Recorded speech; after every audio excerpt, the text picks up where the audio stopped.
Dan Illman, Mike Beer creeping ever closer to the Breeders' Cup Classic as we take a look at race number 11 at a mile and a half on the turf. It's the Grade 1 Breeders' Cup turf, and it features one of the top horses in the entire world. That's Bricks and Mortar, who's been unstoppable in this division all year in North America. You want to bet the Breeders' Cup? It's easy. You sign up for a DRF Bets account, and when you deposit $150, you get to bet with $300. Bet the Breeders' Cup with DRF Bets and learn more at drf.com/bet.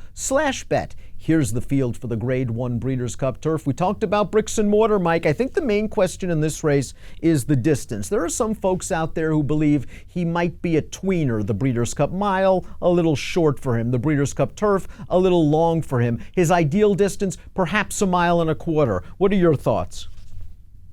Look, I get all that's probably the right way to look at him. After all, he is going to be the favorite in this race, and at a short price, doing something he's never done before, you're supposed to look for ways to try to beat him.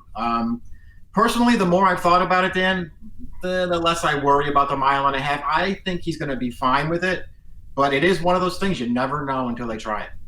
Let's take a look at the Timeform US pace projector for this race. It's a red bar scenario in Timeform US parlance. That means we are expecting a fast pace. I'm not sure Bandua is going to make the lead in here. I know Bandua is fast. I think Acclimate is here for one reason. That's the number 2. I think Acclimate is making the lead. I think Bandua is sitting off second. So I'm just going to flip those chiclets in my brain.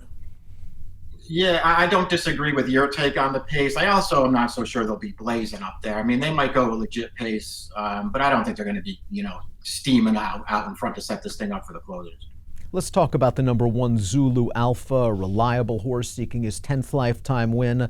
This horse looked so good in winning the Kentucky Turf Cup 2 starts back at a mile and a half at Kentucky Downs, and he just didn't fire last time out. I was a little bit disappointed in that race. I know there wasn't a lot of pace, and he tried to rally from way out of it, but he just didn't seem like the same horse that we saw in Kentucky Downs. He's had a long, tough year.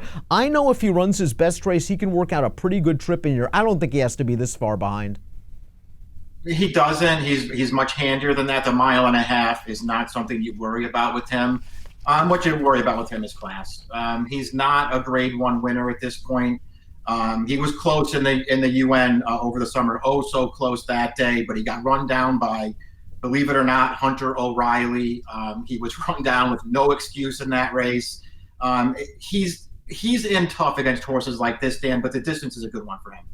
The number 2 Acclimate won a $20,000 maiden claimer during the fall of 2018 at Los Alamitos. Oh, how far he has come since then, especially when stretched out on the turf. He won at a mile and an eighth in gate to wire fashion. He won the San Juan Capistrano at 14 furlongs. Phil D'Amato maintained when they dropped him in the California Dreamin', that was just a means to an end. That was just a prep for the Del Mar Handicap, and boy was it. He wired the Del Mar Handicap, and he gave it a good try in the John Henry Turf Championship last time out. He went to the front. That's what he likes to do, and he set a legitimate pace. He's going to finish a game second. We're going to see United finish third. The winner of this race, Cleopatra Strike, noticeably absent from the Breeders' Cup turf. Yeah, Cleopatra Strike not going to come back and play in this race. Yeah, Acclimate ran fine in here. He did cut a legitimate pace in there, and he just couldn't hold on at the end. I thought his Del Mar win 2-back was good. He got absolute control of the pace that day, and he made that field pay. He has to improve to beat this field.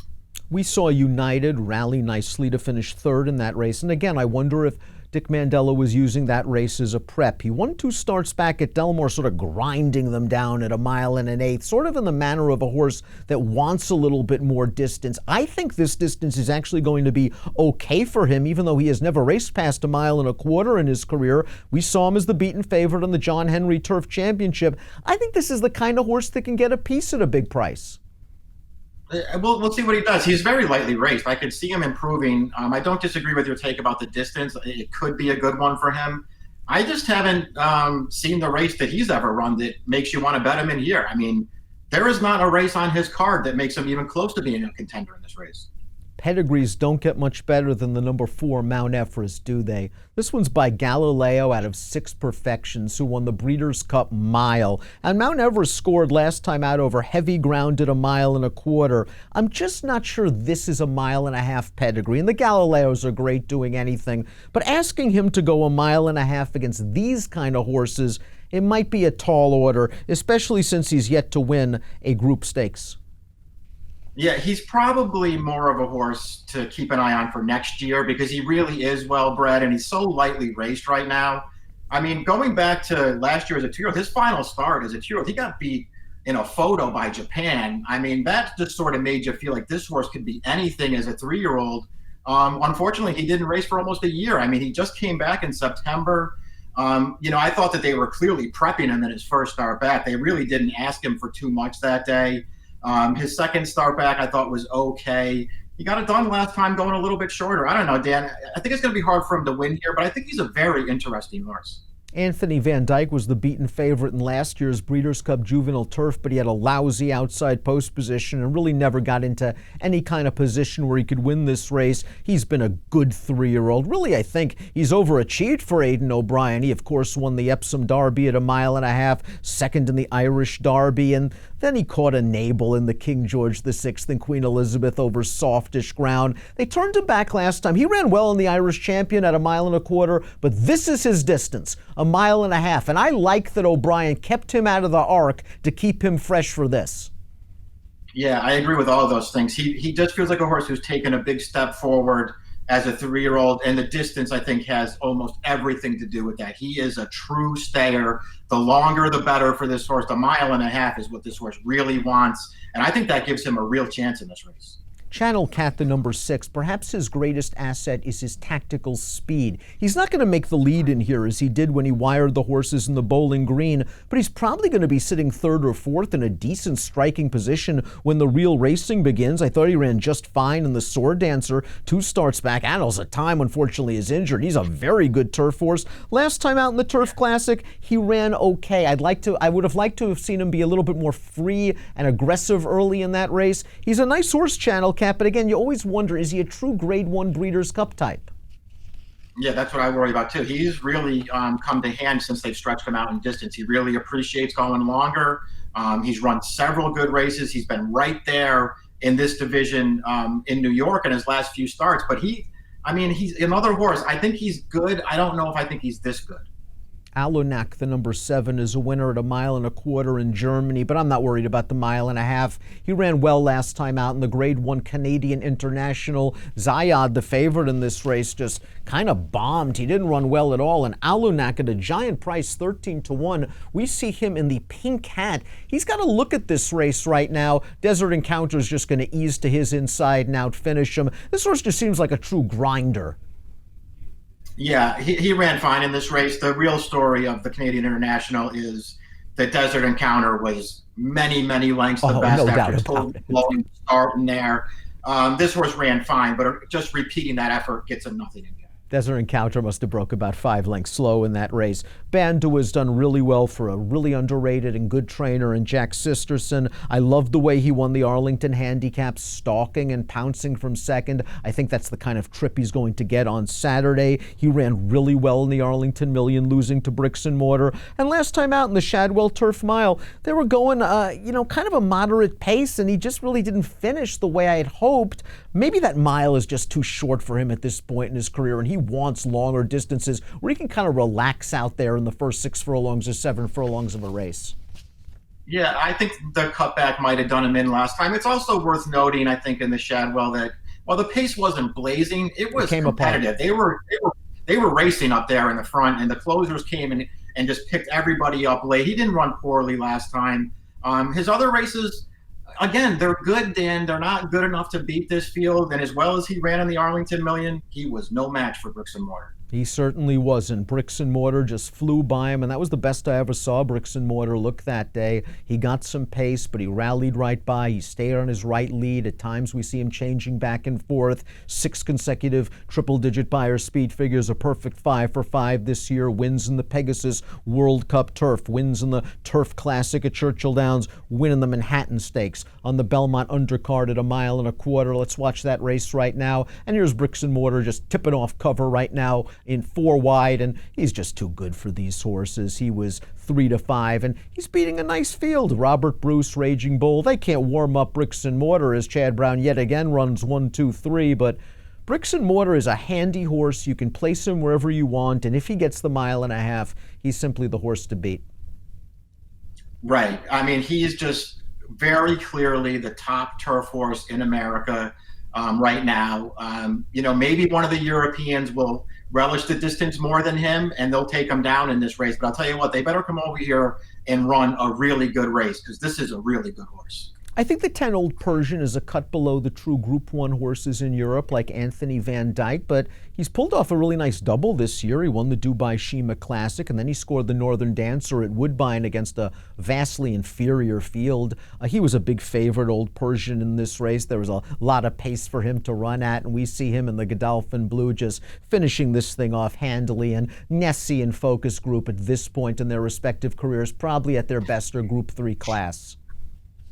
Yeah, he's not beating a good field in this race, but, at the end of the day, he did what he had to do, Dan. He towered over this field on form, and he went out there and he got it done, and he did it very easily at the end of the day. The 1.5 miles, fine for this horse. He's got a nice, handy running style. There are things to like about this horse. Arklow deserved a grade 1 Mike last time out, because I thought he had been very unlucky in several of his prior starts, and he pulled through in the Joe Hirsch Turf Classic. We'll watch that race right now. He tracked outside most of the way. He's going to strike the front on the outside, and as always, he's going to gamely fight all the way down to the wire. Channel makers in this race. He's going to finish a good second. It's kind of a bunched up finish, but Arklow just is a hearty, hard-trying, consistent horse that is another horse that's tactical, and I think he's going to outrun his odds on Saturday. Maybe not good enough to win, but he's better than a lot of people think.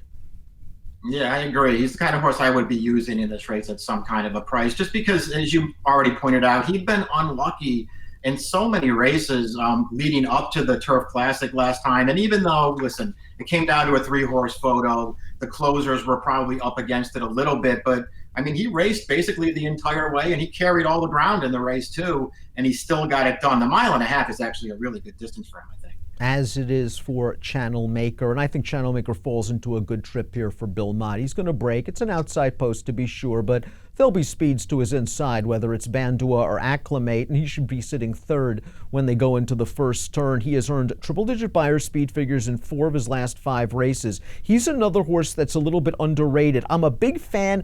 I have to admit, I'm starting to get a little bit tired of the act. I am too. We feel the same way about him. I think he's a threat in this race, especially if he can get forward from that outside post and just sit up close to the pace, because he'll get the 1.5 miles for sure. I've been disappointed in him this year, but when you just start taking his races apart, he hasn't really taken a step back, at least on figures. Let's take a look at our top selections for this year's Grade 1 Breeders' Cup Turf, and we're chalk eaters.